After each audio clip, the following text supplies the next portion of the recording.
الحمد لله رب العالمين وصلى الله وسلم على سيدنا ونبينا محمد وآله الطيبين الطاهرين. اللهم صل على محمد وآل محمد وعجل فرجهم. Assalamu alaikum wa rahmatullah.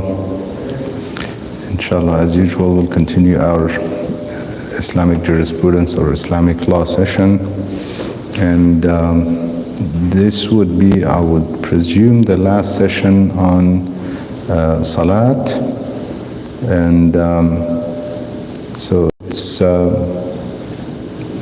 we covered last session, the previous session we covered Salatul Musafir, I believed, and a few miscellaneous issues regarding prayers. We have covered Salatul Jama'ah, congregational prayers. There was an issue that was raised in a private conversation, and I wanted to clarify. So in Salatul Jama'ah or congregational prayers, it is very important that the intention is made for congregation. So if somebody is coming to join congregation or Salatul Jama'ah, they have to make the intention of ma'moom, one who is following. And the imam does not need to make a different intention. So for the imam, he just prays his salat as usual, but the one who prays behind them intends to follow, and that is why they don't recite in the first and second rak'ah, they don't recite the hamd and surah. So after the takbirah, they don't recite the hamd and surah. And it's important that if the imam is praying a wajib prayer, the ma'moom is praying, the ma'moom can pray wajib or what we call amma fi dhimma. So sometimes you make an intention of obligatory, other times you make an intention of what we may translate it as is whatever I owe. So if it is obligation, an obligatory prayer, if not, it would count as general prayers. And that often happens in qada, in lapse prayers. So if somebody is not sure that they owe, for instance, they generally know that they've made up their previous prayers, however they may have missed a 2 rak'ah fajr prayer, for example. They make the intention of amma fi dhimma, if I owe this prayer. So the ma'moom, if somebody is to follow the imam being in a wajib prayer, the ma'moom can follow in amma fi dhimma, but not vice versa. So if the imam is not does not have the intention of wajib, the ma'moom cannot follow the imam in wajib. Meaning what? Let's say it is not time for salat, regular time for salat, and it is like we do in Layal al-Qadr, the nights of Qadr, we do some, we make up prayers for whoever may have missed prayers, we do in Layal al-Qadr.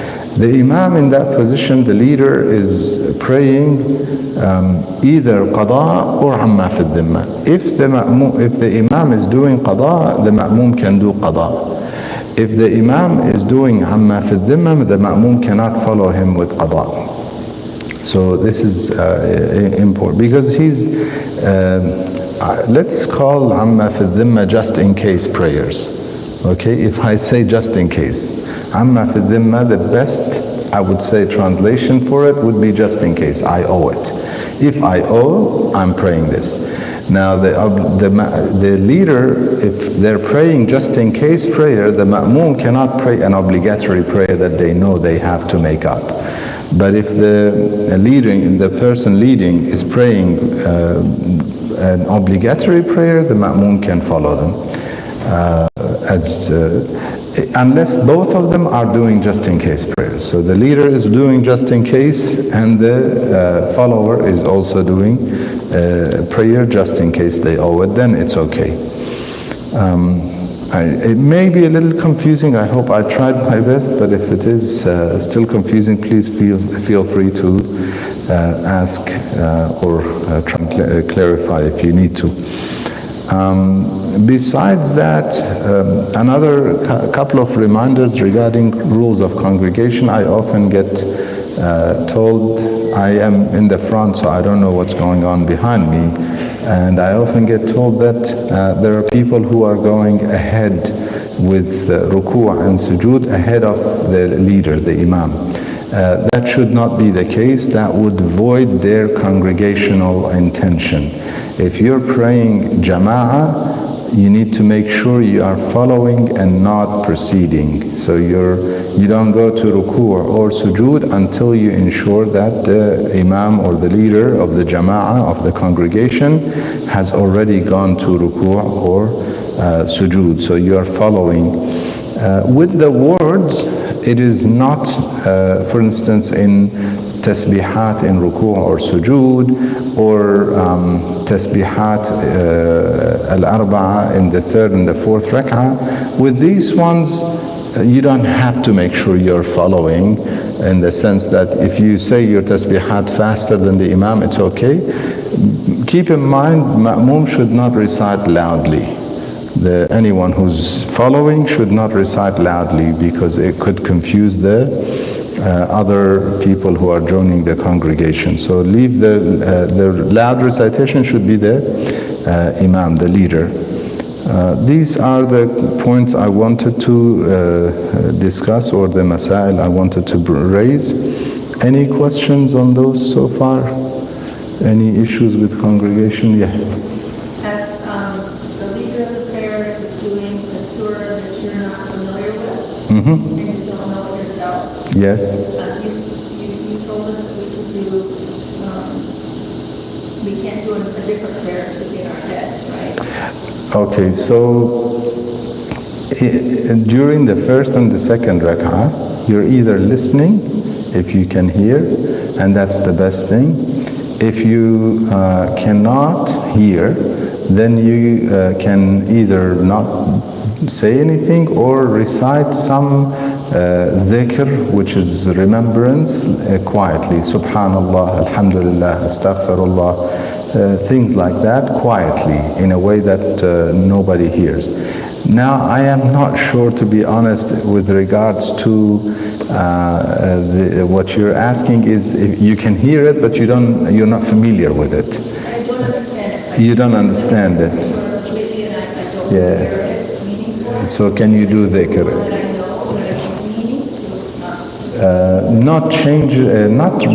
Don't do another surah. You can do dhikr, remembrance, like astaghfirullah, subhanallah, alhamdulillah. Yeah. But that's the second surah. Yeah. Regarding alhamd, no problem. But the second surah, if he's doing something you're not familiar with, you can do general dhikr, but quiet, completely quiet. That's it.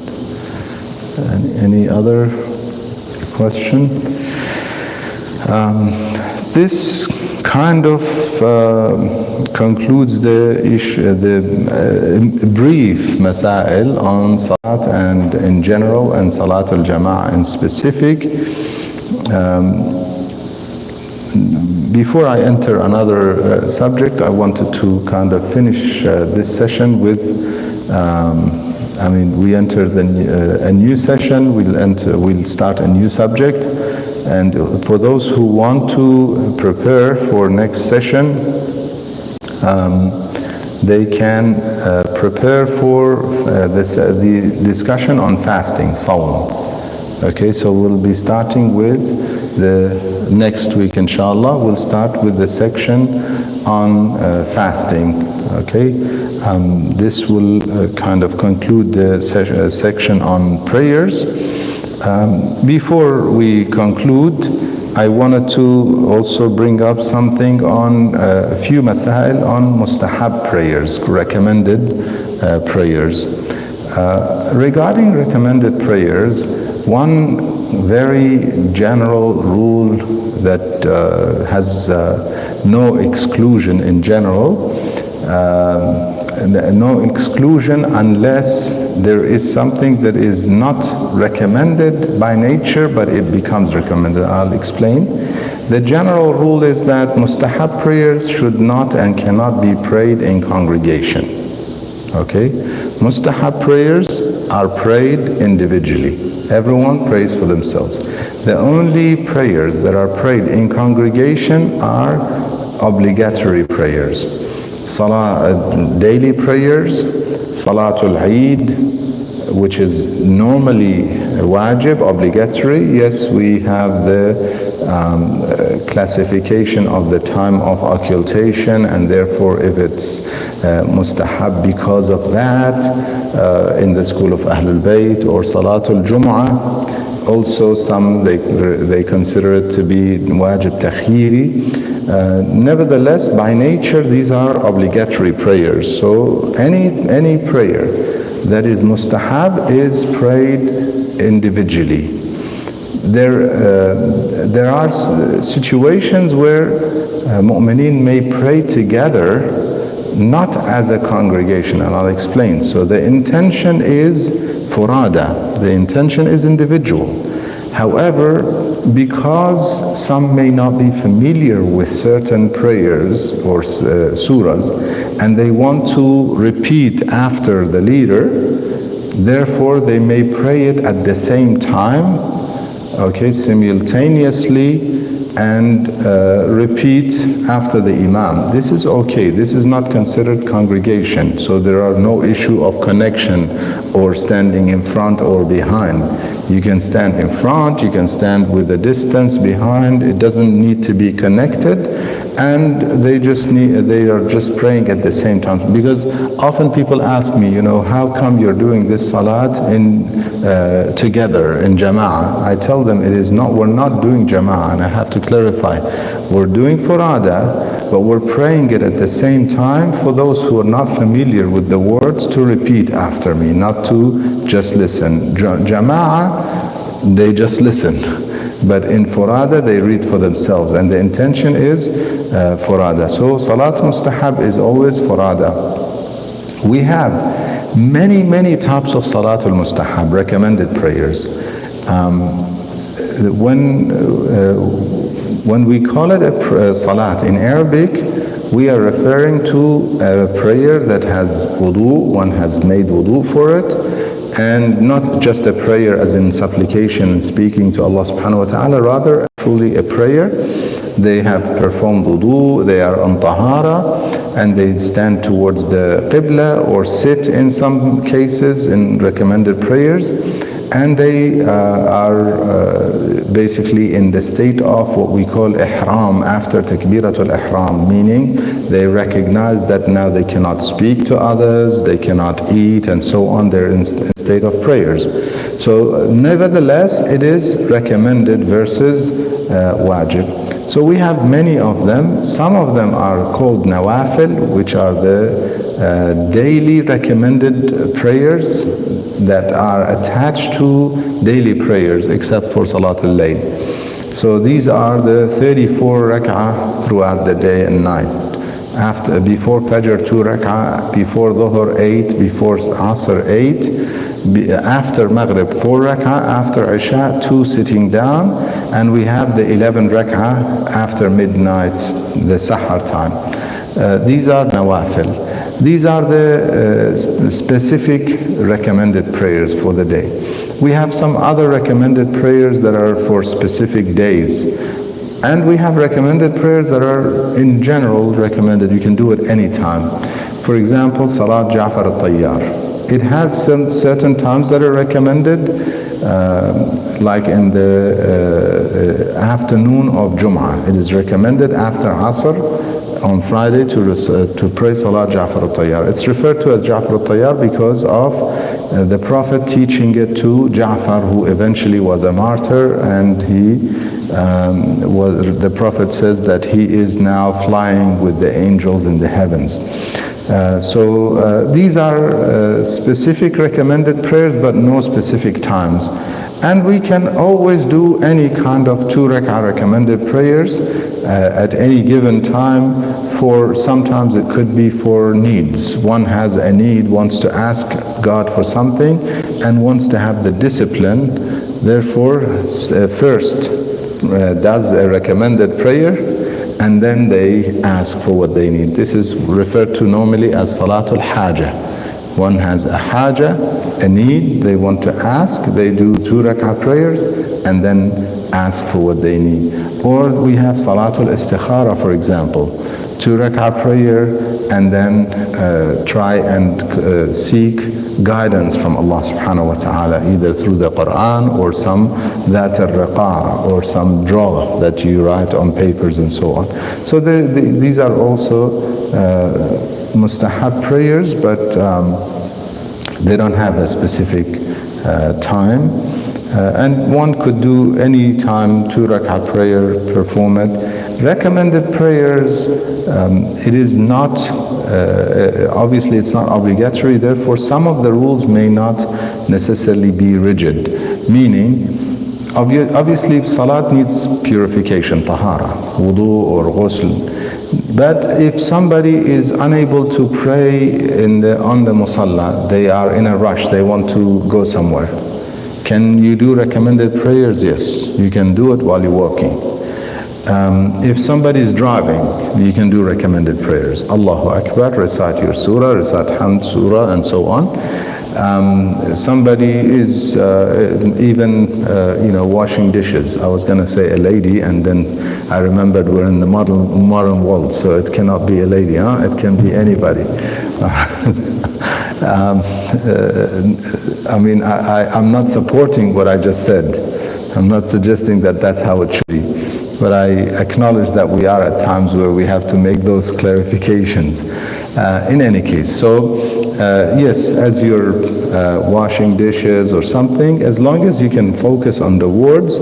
And how would you do the ruku' and sujood? If you can do it as usual, yes. If not, you can do it with even just the neck, the movement of the neck and so on. Recommended prayers are a little more flexible in that sense. Any questions? Our time is up, yes? You have a question? Actually, it's a trick question. That's. There is one salah that is recommended to do Jama'ah. So it's the salah, right? The drought. Yes, ahsan. It seldom happens, but that's the only one that's exception, right? Yes, ahsan. So, the Salatul Istisqa is an exception for a recommended or non-obligatory prayer that is prayed in congregation, and it is obviously a very unique case, and typically it was left to the Prophet and the Imams, but at times some of our scholars have done that as well. With good results too. Yes, ahsan, yeah. Yeah, desperate calls, Allah subhanahu wa ta'ala is obviously the most kind and merciful. Walhamdulillahi Rabbil Alameen. Wa sallallahu ala Muhammad wa alihi tayyibin at-tahirin. Allahumma salli ala Muhammad wa ali Muhammad wa ajal.